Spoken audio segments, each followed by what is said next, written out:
안녕하십니까? 오늘은 약제별 ADR 교차 반응이라는 주제로 강의를 진행하겠습니다. 강의 순서는 베타락탐계 항생제 간 교차 반응, H2 블로커 간 교차 반응, 아스피린 및 엔세이드 간 교차 반응, 조영제 간 교차 반응 순서로 진행하겠습니다. ADR은 크게 타입 A와 타입 B로 분류할 수 있습니다. 타입 A 반응은 전체 ADR의 85에서 90%를 차지하는 것으로 발생을 예측할 수 있으며 약물의 항리학적 작용과 연관되어 있습니다. 아세트아미노펜 과량 투여 후 간부전 발생, 오심, 두통 등의 이상 반응, 항생제 투여 후 장내 세균 총 변화, 약물 상호작용에 의한 혈중 농도 변화 등이 타입 A 반응의 대표적인 예라고 할 수 있겠습니다. 타입 B 반응은 일부 환자에게만 나타나며 용량 비의존적으로 약물의 작용 기전으로 설명하기 어렵습니다.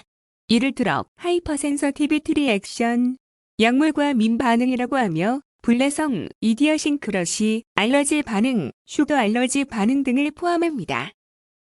타입 B 반응 중 약물과 민 반응은 비면역학적 반응과 면역학적 반응으로 구분되며 면역학적 반응은 IgE 매개형과 비매개형으로 분류할 수 있습니다. 약물 알레르기를 발생 기전에 따라 분류하면 다음과 같이 4개의 유형으로 구분할 수 있습니다.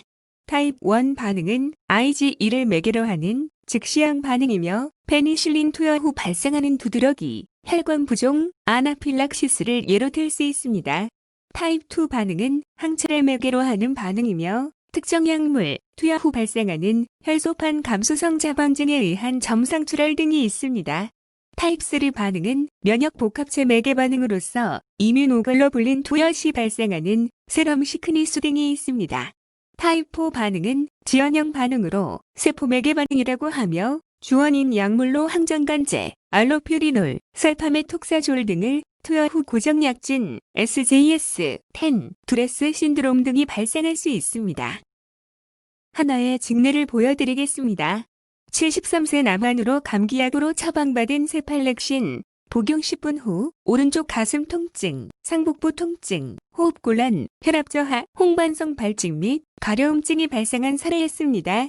이 환자는 아목시실린 투여 후 과민 반응이 발생하였던 병력이 있었으며 산소 공급, 수액 투여, 전신 스테로이드와 항히스타민제 투여 후 회복하였습니다. 다음 케이스는 손톱 주위암으로 응급실에 내원한 60세 여자 환자였습니다.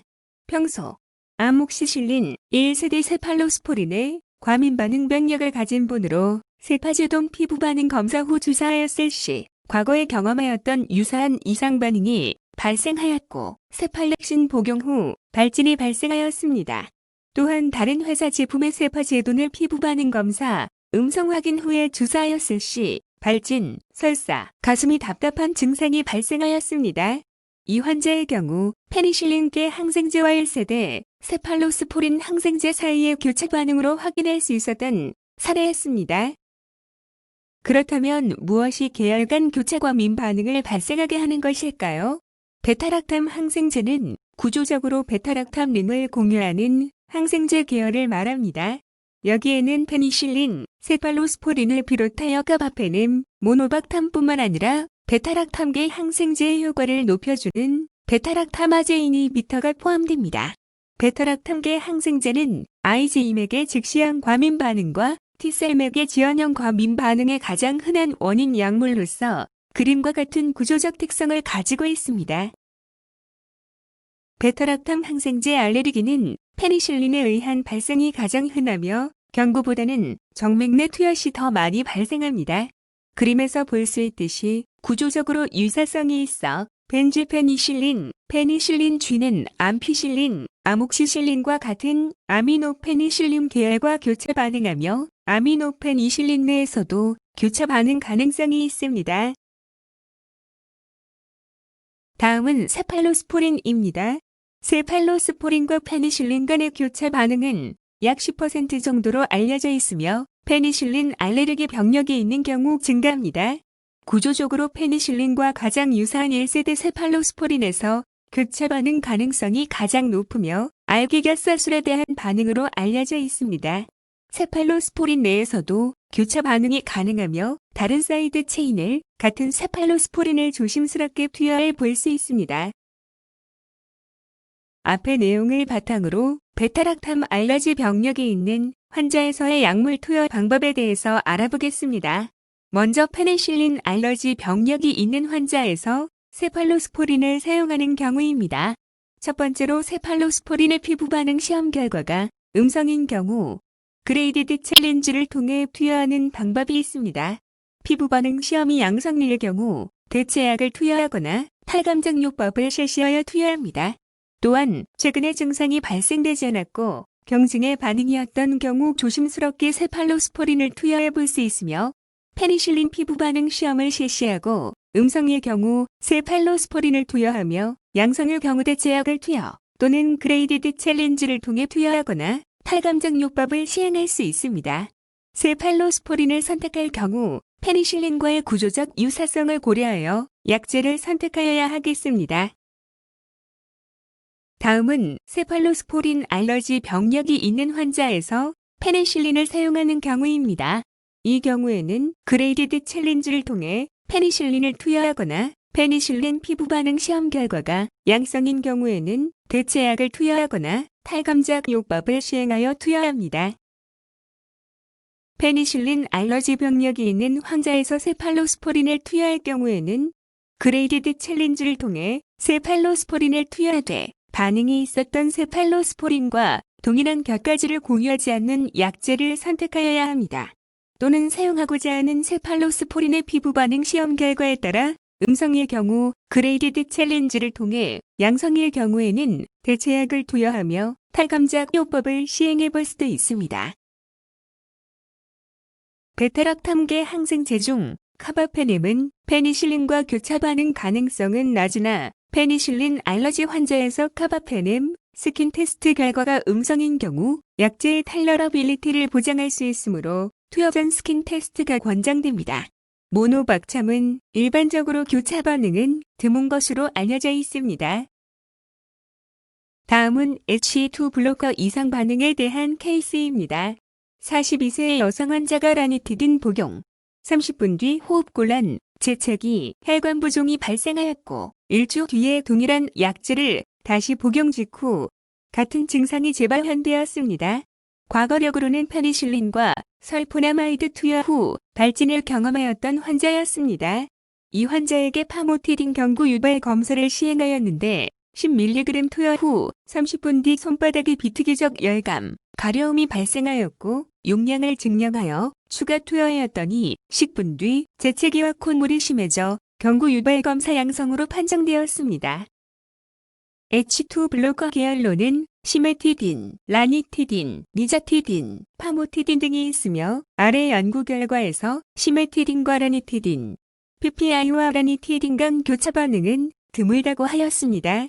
파모티딘과 라니티딘 간 교차 반응은 아직 컨트러버셜하며 라니티딘과 니자티딘은 옆의 화학 구조에서 확인할 수 있듯이 구조적으로 유사하므로 교차 반응 가능성이 있습니다.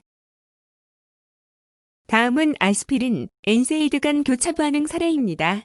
다음 21세 여화는 상기도 감염으로 약국에서 이부프로펜을 구입하여 복용한 뒤 30분 경과 후 얼굴 부종, 열감, 어지러움, 식은땀, 호흡곤란이 발생하였던 병력의 환자입니다.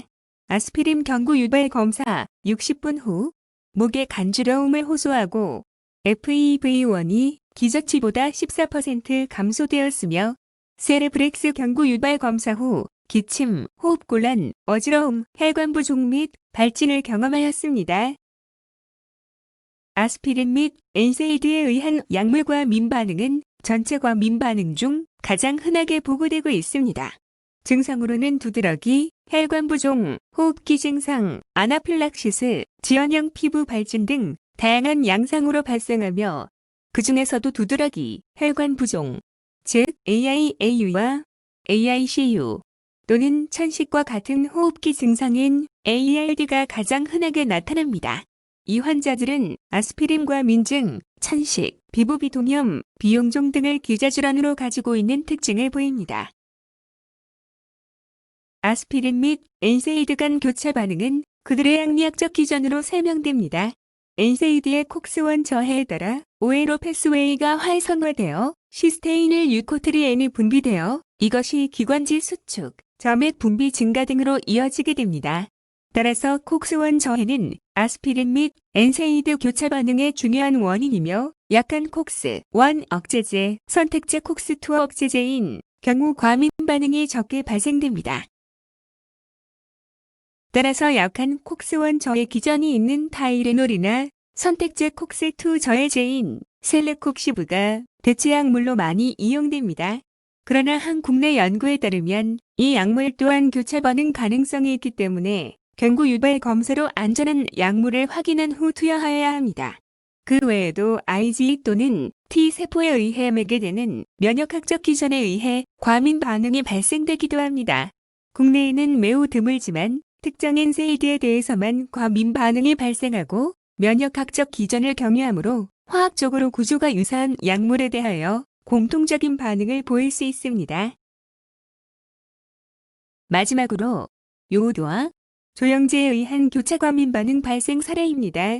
고혈압, 당뇨, 신세포암, 전립선암 등 기저질환을 가진 64세 남환이며 이오프라마이드, 주사 후 CT 촬영 중 전신 두드러기 및 혈관 부종이 발생하였습니다.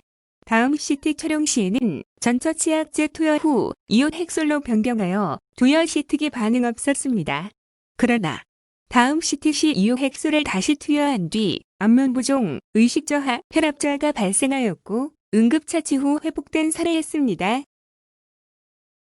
이 환자는 조영제 7종에 대하여 피부 단자 시험을 시행하였고 결과는 모두 음성이었습니다. 피내 반응 검사에서는 이온핵솔, 이오메프롤이 양성 반응이 나와 추후 검사 시에는 이오파미도를 사용하기로 결정을 하였습니다. 따라서 전처치약제 투여 후 이오파미도 투여하였으나 조영제 투여 직후 광범위한 발작이 발생되었고 다른 약제인 이오비트리돌 투여 시에도 혈압 저하 이상 반응이 발생되었습니다. 따라서 조영제 7종에 대하여 피내 반응 검사를 재시행하였으며 이오버솔도 추가로 양성 판정을 받아 이후 이오딕사놀로 투여 시 과민 반응 없이 연속 투여가 가능하였던 사례였습니다. 1972년 비해용성 조영제의 등장으로 뇌신경 독성 등 이상 반응이 상당히 감소하였으나 그럼에도 0.7에서 3%까지 즉시한 과민 반응이 발생되는 것으로 보고되어 있고 그중 중증 반응은 0.02에서 0.04%에서 발생됨이 보고되었습니다. 조영제 교차 반응의 기전은 잘 알려져 있지 않으며 구조적인 특성 중 트리아이오디네이티드 벤젠링은 모든 조영제의 공통적인 구조로 교차 반응의 원인으로 생각되지는 않습니다. 조영제 간 교차 반응의 빈도는 조영제 과민 반응을 경험한 환자의 약 67%로 보고된 바 있으며 교차 반응은 화학적 분류 방법에 따르지 않습니다. 조영제 간 교차 반응 가능성에 따라 다음과 같이 그룹 A, B, C로 분류할 수 있습니다. 그룹 A는 이오딕사놀, 이오파미돌, 이오메프롤, 이오핵솔, 이오버솔 등 동일한 몇 가지를 가지는 약제를 포함하여 조영제 간 교차 반응이 흔합니다. 그룹 B인 이오사클레이트, 이오비트리돌 등은 화학적 구조의 유사성은 없으나 교차 반응 발생이 가능합니다. 그룹 C는 지연형 반응에서 더 연관성이 높으며 다른 그룹의 조영제 투여 시 교차 반응의 빈도가 훨씬 낮았습니다. 결론입니다.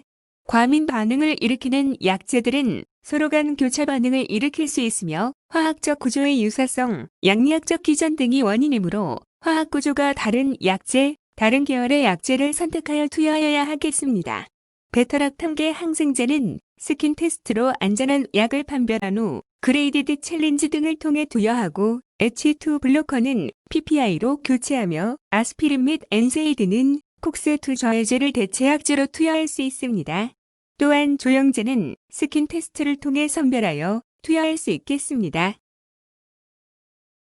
또한 기본적으로는 모든 환자에게 동일하게 적용되는 것은 아니므로 환자에 따라 위험 및 안전한 약물을 확인하고 교육할 필요가 있으며 피부 단자 시험, 피내 반응 시험, 패치 테스트 등의 검사를 통해 예측이 가능하며 경구 유발 검사가 가장 확실한 진단 방법이나 위험성이 따르므로 알레르기 내과를 방문하여 안전한 환경에서 검사를 시행하는 것이 필요하겠습니다.